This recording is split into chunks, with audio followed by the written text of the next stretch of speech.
Ladies and gentlemen, hello! Welcome to another episode in the Expert Reviews series. Here, I've been sent a game by Tommy Schneiper, who I know to be a very good player. It was sent to replays.wolves@yahoo.co.uk. I'm reviewing most of the replays that get sent there at the moment, and I'm told that this game has a quite stupendous result.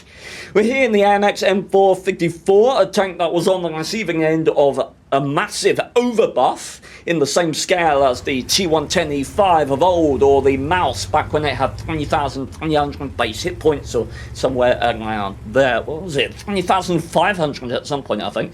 Absolutely ridiculous. As it stands now, we're waltzing around with a 130mm gun, and I've just noticed the ammo count. Now, I'm gonna theorize. Chat, you behave. I'll turn you off, chat. I can do it. I can feckin' turn you off. Yeah, how'd you like that, chat?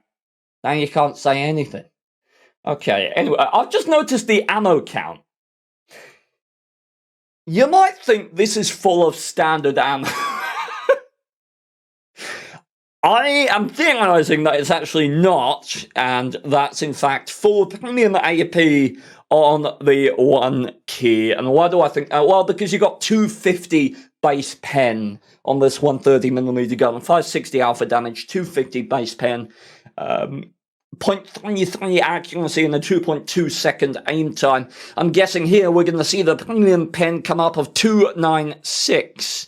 Yes, indeed we are. Full premium from Mr. Tommy here, and 2 HE shells with 65mm of pen, and a rather thoroughly mediocre 65mm of HE pen. That is shockingly mediocre. Wait, I meant 640 alpha damage. 640 alpha damage. That is a poor shot. Poor shot from Tommy. You should be aware that these shells, both being AP shells, don't have the best shell travel time. Oh, and that's just a bit unlucky in my mind. 0.33 accuracy, you'd expect to connect that shell. But yeah, standard AP with the 250 pen will get you 960 meters per second shell travel time. APCR, the other AP shell, for some reason best known to wargaming, goes at 1,150. And then oddly enough, the HE shells drop down to 840. And I say oddly, seeing the 8 degrees of gun depression here being put to good use. I say oddly because, believe it or not, a lot of tanks of this ilk have the same travel time on HE as they do on AP. So, say what you want about that, but this is a beautiful position to be in, and an adequate time, I'd say, to talk about the turret armor of this tank while we're here. Now, on paper, you got 300mm on the front of the turret, 8 degrees of gun depression, 80mm of side turret armor, and 40 out the rear. Now, this is one of those tanks in the game, right, that actually has cupolas that you could consider weak spots. These cupolas are about 100mm of base armor. There's a section of 200mm on this cupola at the backside here, but even then, that's completely flat, so that's about an armor thickness of 205 effective, somewhere around there, going down to like 175 on the other cupolas. So they are very viable weak spots, even in a tier 8 game, as Tommy has found himself in here. Another weak spot we can note is the 40mm engine deck. So if you're face hugging this tank, shooting down onto its engine deck is a viable technique. But there's something that's also worth noting. Are you guys emoting me right now? Are you hiding my incredibly beautiful face behind the emotes? How dare you? Another thing that's worth noting about this tank and the manner in which it works is these cupolas are actually mounted towards the back of the turret, right? this large cupola is actually on a downslope. So when Tommy's here using his 8 degrees of gun depression, you can see it's actually moderately difficult to hit that large cupola. You can see the cupola that is very definitely shorter because it is further forward on this slope is actually more exposed than the larger cupola on us. So it's just a little novelty of the tank that is worth noting. But working here with 296mm of pen, are we going to find shots into the Minotaur's lower plate? Yes, we most certainly are. And at this point, absolutely worth staying in this position. And you wouldn't want to have anything less than 8 degrees of gun depression here, would you? I mean, he is literally shooting through a railway track right now, but when I shoot HE at a wooden pole, it stops in its tracks. Oh my, well done, water tanks. Okay. What else can we talk on this tank? Oddly enough, 35 kilometers an hour top speed, 15 in reverse. 15's not bad. It's not the best, but it's not like 12 or 8 like you might find on an FV4005 or something like that. Like, 15 isn't anything to complain about. Which it should be, because this tank has a great many strengths, and one could argue not as many weaknesses as it needs to. And this tank, look at the alpha damage, 560. Okay, that's a good point, given that shot that penned the side there. Premium AP from the enemy AMX there, so 296mm pen. It brings us to a nice point to talk on. The hull of this tank. French tanks aren't known for their hull armor, but in many ways, they should be. Certainly this line, and you can talk all you want about the 50B and potentially having the best frontal hull in the game. In terms of the 54, on the upper plate, you got 220 base, gives you an effective value of about 310 when it's flat. There's a bar of armor here, which is about 290, and the lower plate, when it's flat on 2, is about 275mm of effective armor. You've got 80mm on the side armor, so overmatch isn't a possibility for you to exploit like it would be on a 50B with only 30mm of side armor. One thing you really want to bear in mind when you are engaging and playing the AMX M4 54 is the 150mm of armor found right here. These sloped places, much like on the IS-4, when this tank angles, on this vehicle, they become hugely weak. It is a really substantial weak spot. For example, if I'm shooting at this AMX here, and I shoot for this, I'm going to hit about probably 330, 320mm of effective armor, something like that. If the tank angles like that, that's going to be 230. I'm not even kidding. 230. Somewhere around there.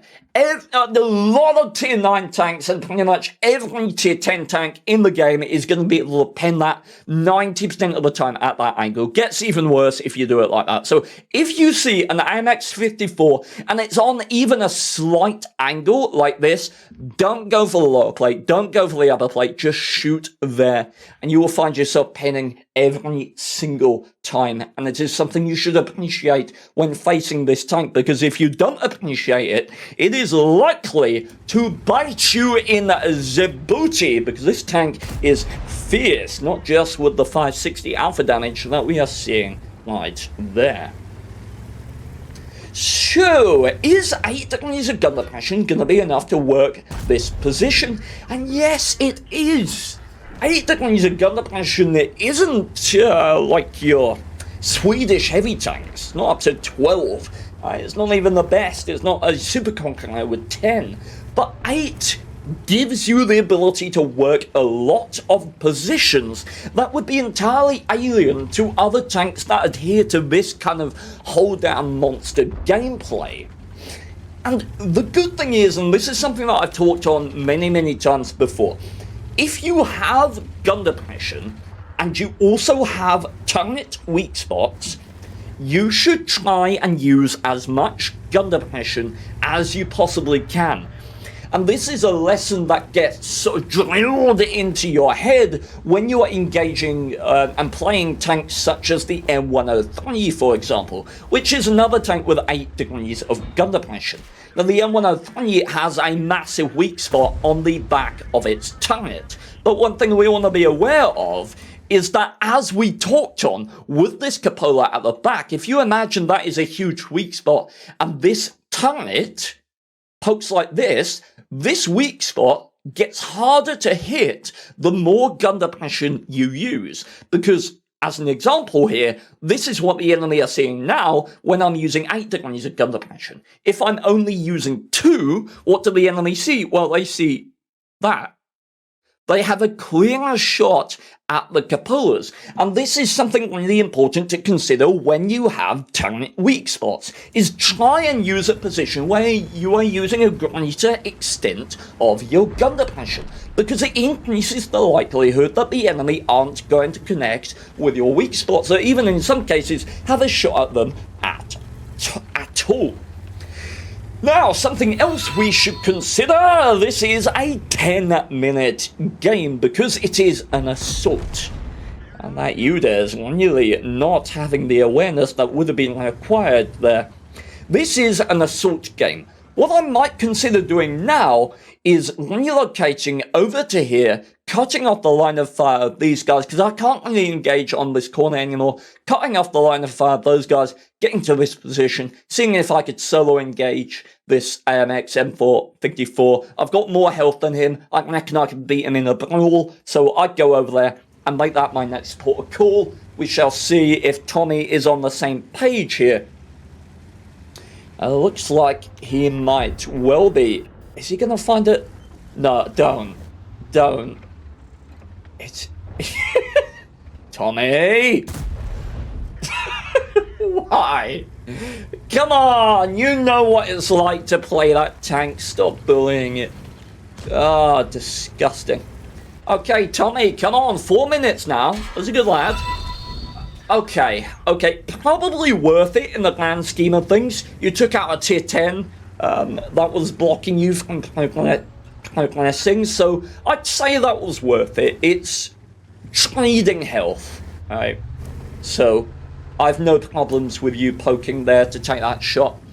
But you gotta speed up, my boy. 4 minutes left, and the enemy look a bit, our friendly team look a bit stagnated.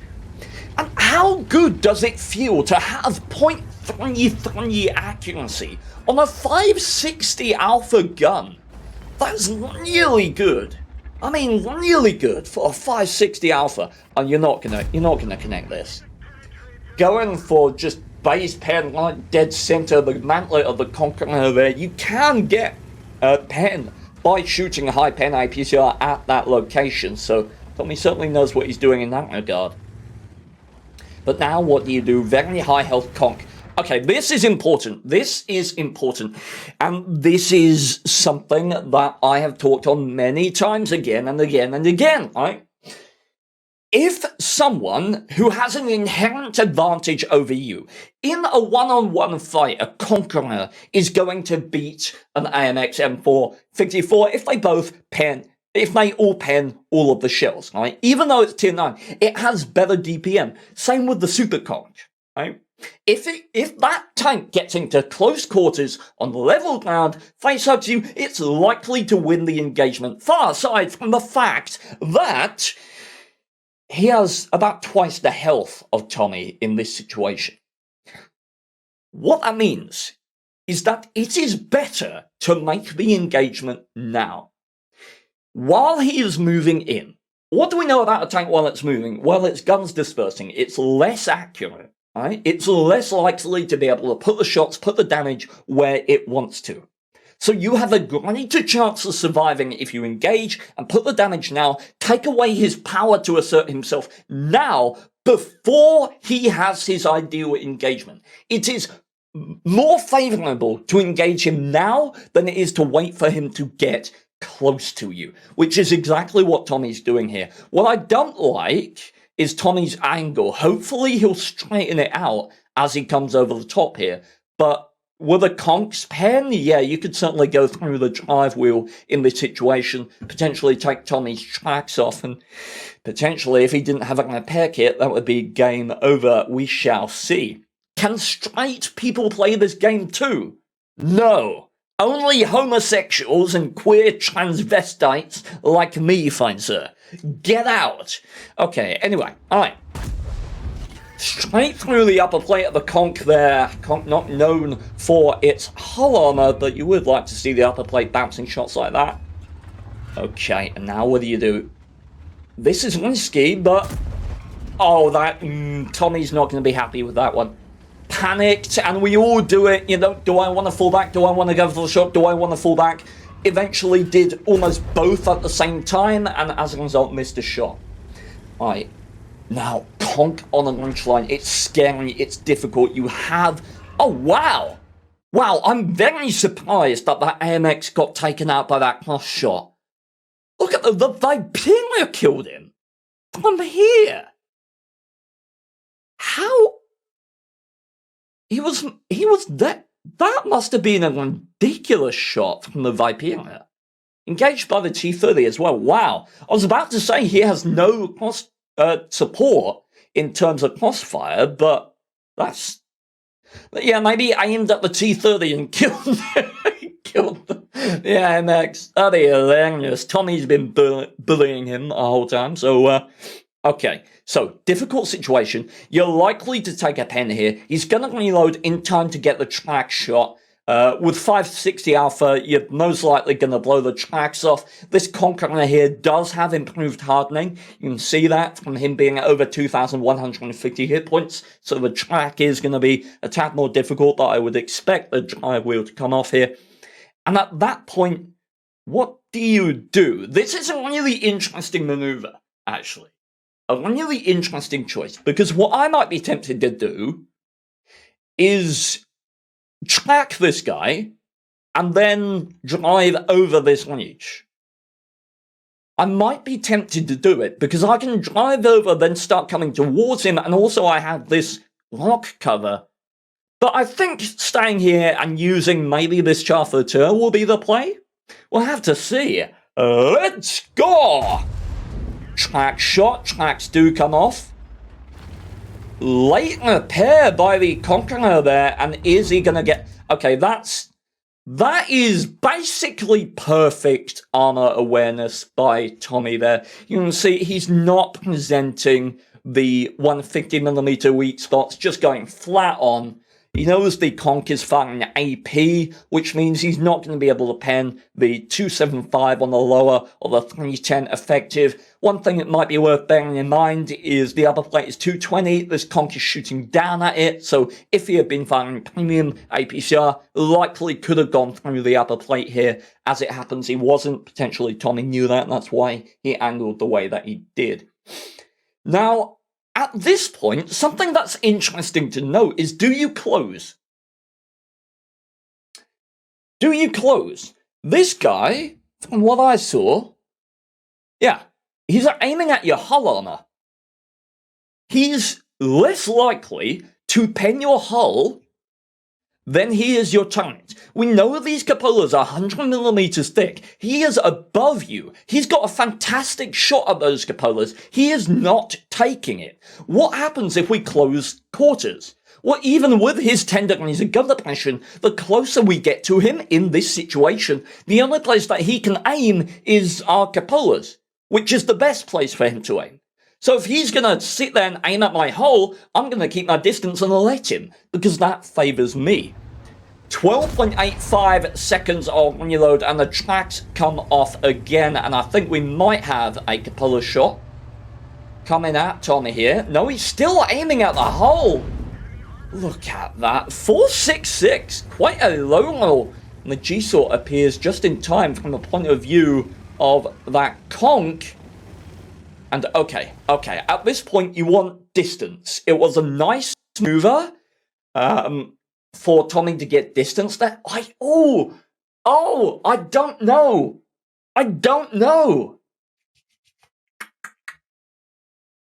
Okay, here's the play. 2 shells left. 2 shells left. Go over, land the conch. Land the conch, shoot the G-Saw. Yeah? Who's with me? It's the play, right? That's the play. I'm not losing my marbles. This thing weighs 85 tons at max. 80 base. Right? Shot into the G-Saw, lamb kill the conch. Come on, Tommy. Don't let us down now. Don't be a twat. Come on. Lamb! You pushy!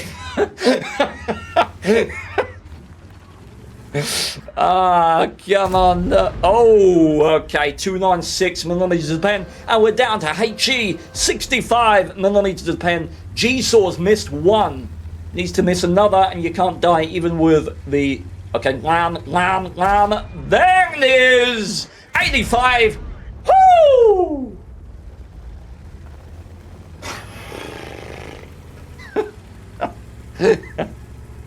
Okay, a bit late, but we will give it to you.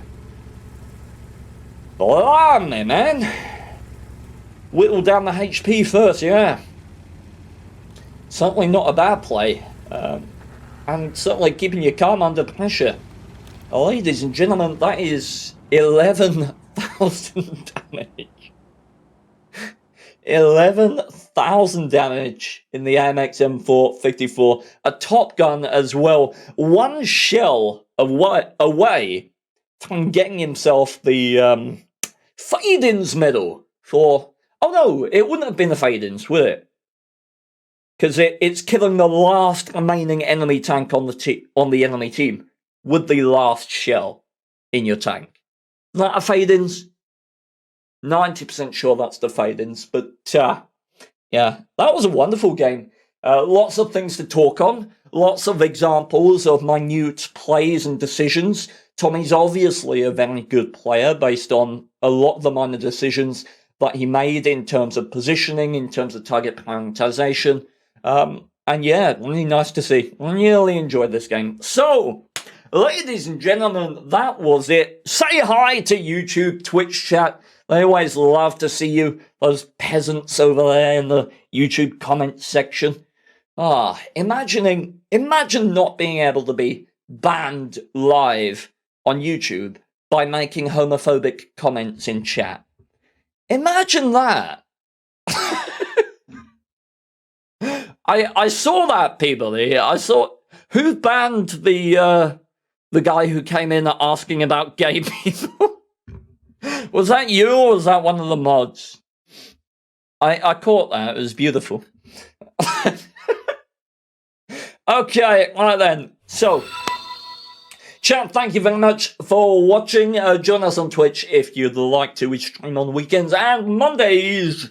And yes, farewell. I'm just going to do the regular stream for chat now. I'm sure they'll have fun. Peabody, cheers from Germany, man. Thought I'd hide a couple silly verses, my friend. He is a nice guy like Ned Flanders, but wielding a band hammer that make viewers feel him like a gang member, yeah. You better never ever shoot versus the man, cause that's a jerk of his hand, hence you're a permanent ban, yep. Like in a roleplay game, you wield a dagger but get smashed from half